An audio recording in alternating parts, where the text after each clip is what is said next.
ગુજરાત સરકારના સામાન્ય વહીવટી વિભાગ દ્વારા છેવાડાના વિસ્તારોમાં વસતા નાગરિકોને ઘર આંગણે જ સરકારી સેવા ઉપલબ્ધ કરાવવાના ઉમદા આશય સાથે છોટાઉદેપુર જિલ્લાના નસવાડી તાલુકાના દામણિયા આંબા ગામે જિલ્લા વિકાસ અધિકારી સચિન કુમારના અધ્યક્ષસ્થાને ભવ્ય સેવા સેતુ કાર્યક્રમનું આયોજન કરવામાં આવ્યું હતું।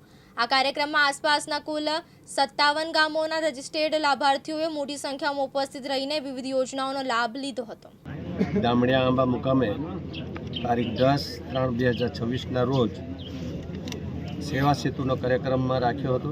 એમાં ઉપસ્થિત અમારા ડીડી સાહેબ, તમામ ડિપાર્ટમેન્ટના અધિકારીઓ અને જે તે લાભાર્થીઓ ઉપસ્થિત રહ્યા।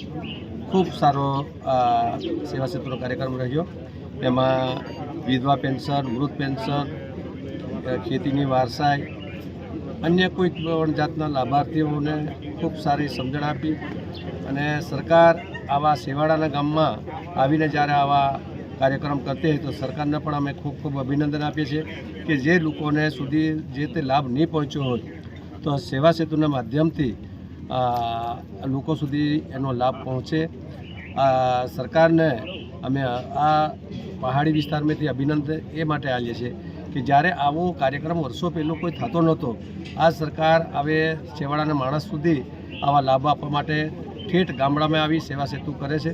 તો સરકારનો પણ આભાર છે, જે તે અધિકારીઓનો પણ ખૂબ આભાર માનીએ અને આ વિસ્તારના લોકોનો જે પડતર પ્રશ્નો હોય એવા પણ આ સેવા સેતુના માધ્યમથી એનો નિકાલ થતો હોય છે, લોકોને સારો લાભ મળે। જાતિના દાખલા છે, આવકના દાખલા છે, જે તે જંગલ ખાતા વિભાગના, દવાખાના વિભાગના તમામ કર્મચારીઓ અહીંયા ઉપસ્થિત છે।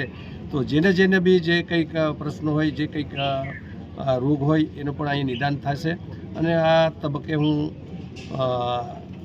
આ કાર્યક્રમમાં ઉપસ્થિત રહ્યો અને સરકારનો, અધિકારીઓનો અને ગામ લોકોનો હું આભારી છું। મારું નામ રણજીતભાઈ મૌર્યભાઈ ભીલ, જિલ્લા પંચાયત ઉપરમઢ।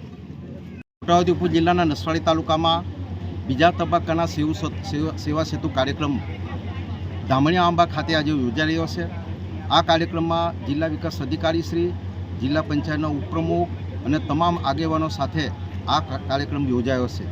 55 જેટલા ગામોના લોકોને ઉપસ્થિત રાખવામાં આવ્યા છે અને 52 જેટલા લાભોના અલગ અલગ ટેબલો સાથે સમગ્ર તાલુકાની સરકાર, વિવિધ વિભાગના અધિકારી, કર્મચારી મિત્રો, ટીડીઓ, મામલતદાર સાથે આ કાર્યક્રમ અહીંયા યોજાઈ રહ્યો છે। આ કાર્યક્રમ 3 તબક્કે થશે।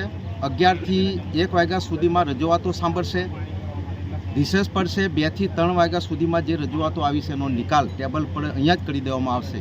એ પ્રકારનો અહીંયા સેવા સેતુ કાર્યક્રમ ગુજરાત સરકારની પારદર્શક વહીવટ, કેન્દ્ર સરકારની, રાજ્ય સરકારની યોજનાઓનો અહીંયા આગેવાનો દ્વારા માર્ગદર્શન પૂરું પાડવામાં આવ્યું છે અને જિલ્લા વિકાસ અધિકારી સાહેબ પણ અહીંયા ઉપસ્થિત રહ્યા।